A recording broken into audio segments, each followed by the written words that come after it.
The most powerful bubbles are not the ones you can see. They're the ones that feel like common sense. What if your opinions are not completely yours? Every day, artificial intelligence quietly chooses what you see, what you ignore, what feels normal, and even what starts to feel true. The scary part is not that algorithms control your mind like a robot. The scary part is that they may shape your reality while making it feel like your own choice. First, imagine Maya opening her phone before sleeping.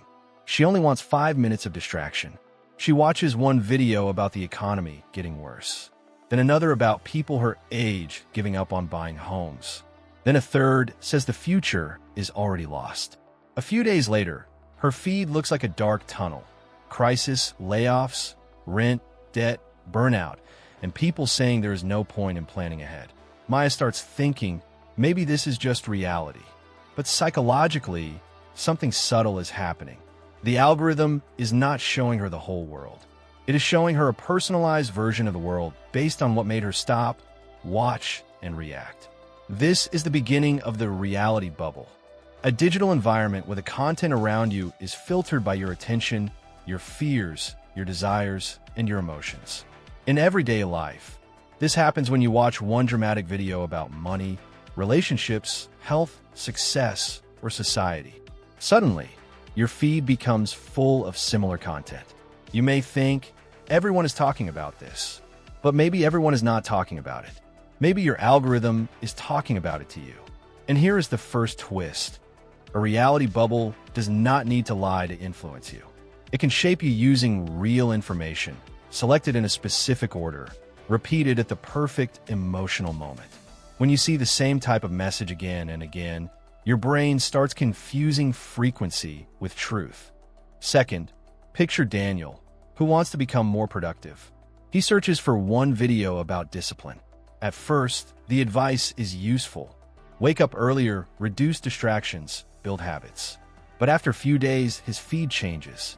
Now every video says ordinary people are lazy, weak, addicted to comfort, and doomed to fail unless they rebuild their entire personality.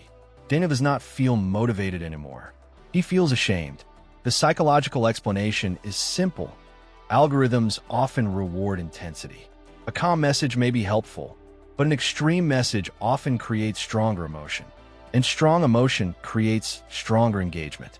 If a video makes you feel guilty, angry, inspired, scared, or superior, you're more likely to watch longer, comment, share, or come back for more. In daily life, this can happen with self-improvement, fitness, business, beauty, and even education. One person looks for motivation and ends up surrounded by messages that make rest feel like failure. Another searches for healthy eating and ends up seeing extreme warnings about every food. Someone else watches business advice and starts believing that a normal job is a personal tragedy. The curiosity is that the algorithm does not always know what is good for your life. It mostly knows what is good for your attention. Something can keep you watching and still make you more anxious, impulsive, or confused. The bubble feels useful because it is personalized, but sometimes it is only personalized to your emotional weak spots. Third, imagine Sophia, who is thinking about buying a new phone. She watches one review, compares prices, and clicks on a video titled, "Why Your Old Phone is Holding You Back." Soon, every platform seems to agree. Her phone is outdated, her camera is embarrassing, her battery is a disaster. A new device is not a luxury, but a necessary upgrade. The strange part? Before this, she was not even unhappy with her phone. This is where the reality bubble meets consumer psychology. Human desire is not created only by need. It is also created by comparison, repetition, and social proof. When algorithms show you the same product, lifestyle, or problem again and again, your brain starts treating it as more important than it really is. The question changes from "do I need this?" to "why am I still the only one without it?" In everyday life, this happens with clothes, gadgets, courses, skincare, fitness plans, travel, and even identity. You watch one video about minimalist apartments, and suddenly your room feels ugly. You watch luxury travel content, and your weekend feels boring. You watch productivity desk setups, and your normal table feels like the reason you're not successful. And here is the retention twist. The algorithm does not only sell products. It can sell dissatisfaction. It can make a normal life feel incomplete by constantly showing a more optimized, beautiful, expensive, dramatic version of reality. The bubble quietly creates the problem, then surrounds you with things that promise to solve it. Fourth, think about Leo, who wants to understand a controversial topic. He clicks on one emotional video because the title sounds urgent. The video gives one side of the story. Then another video appears with the same opinion, but stronger. Then a third one mocks anyone who disagrees. After a while, Leo does not just believe one side. He starts thinking the other side must be stupid, corrupt, or dangerous. Psychologically, this connects to confirmation bias, the tendency to notice, believe, and remember information that supports what we already think or feel. Algorithms can amplify this because they learn from your reactions. If you engage with content that confirms your belief, the system may feed you more content that strengthens that belief. In everyday life, this can happen with politics, health, money, dating, parenting, social issues, and entertainment. You may start with curiosity, but your feed can slowly become a courtroom where only one lawyer is allowed to speak.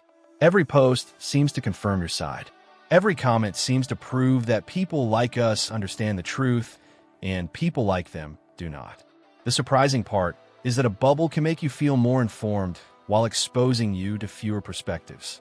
You may consume more content than ever, but understand less complexity than before. That is why someone can spend hours online researching a topic and still become more rigid, not wiser.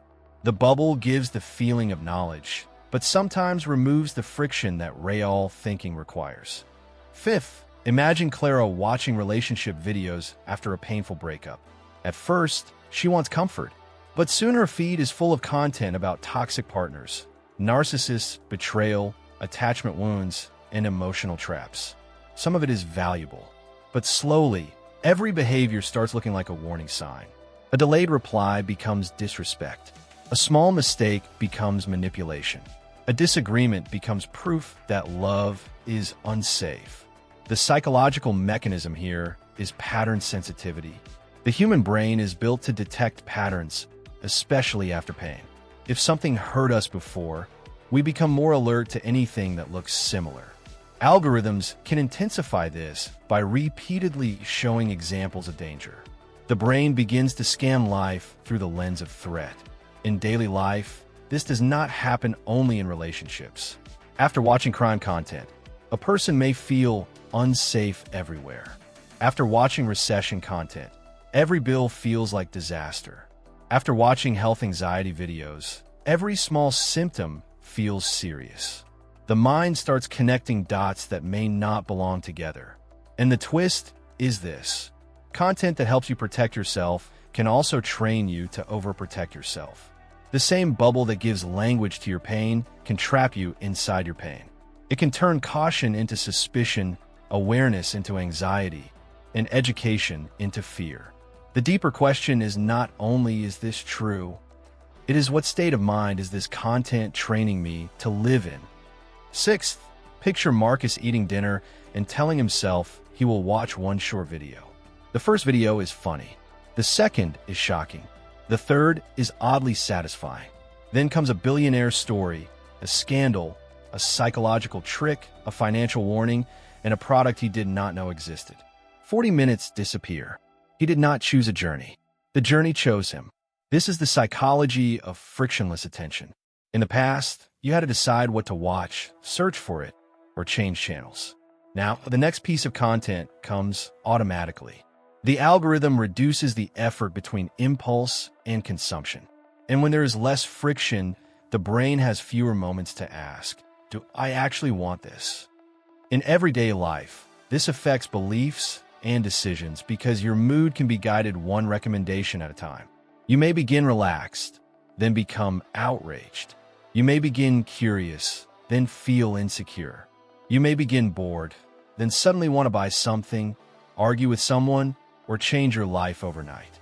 Not because you planned to, but because your emotional direction was redirected.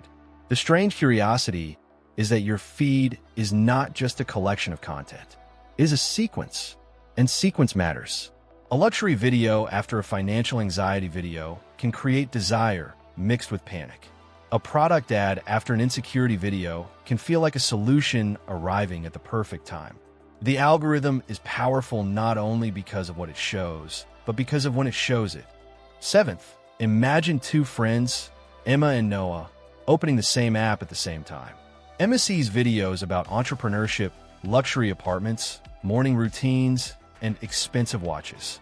Noah sees videos about economic collapse, unfair systems, burnout, and people giving up on ambition. They live in the same city. They share the same weather and maybe the same friends.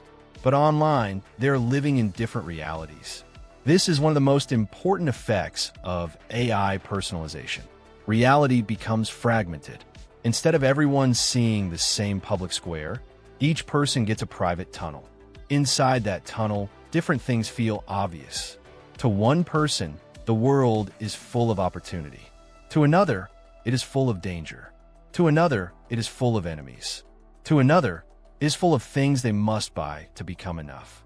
The psychological explanation is simple. What surrounds your attention becomes your mental environment. Just as the people around you can influence your habits, the content around you can influence your assumptions. If you constantly see people getting rich fast, you may overestimate how easy success is. If you constantly see betrayal stories, you may overestimate how dangerous trust is. If you constantly see perfect bodies, you may underestimate how normal your own body is. The twist is that these bubbles are invisible from the inside. You do not receive a warning saying, "You are now entering a personalized version of reality." It just feels like the internet. It feels like common sense. It feels like what everyone knows. But the person next to you may be receiving an entirely different version of what feels obvious. So, are your beliefs truly yours? The answer is not simple. Your mind is not controlled by artificial intelligence, but it is constantly being nudged by what you repeatedly see, feel, and accept as normal. Every recommendation is a small vote for the reality you may live in tomorrow. And the most dangerous bubbles are not the ones that look fake. They're the ones that feel perfectly natural. The next time you scroll, pay attention not only to the content, but to what it is doing to your mood, your desires, your fears, and your decisions. Maybe the most important question is not, what did I watch today? Maybe it is, what kind of person is my feed training me to become? If this video made you think differently about your own feed, leave a like, subscribe to the channel, and tell me in the comments. Do you think algorithms are showing us what we want or teaching us what to want?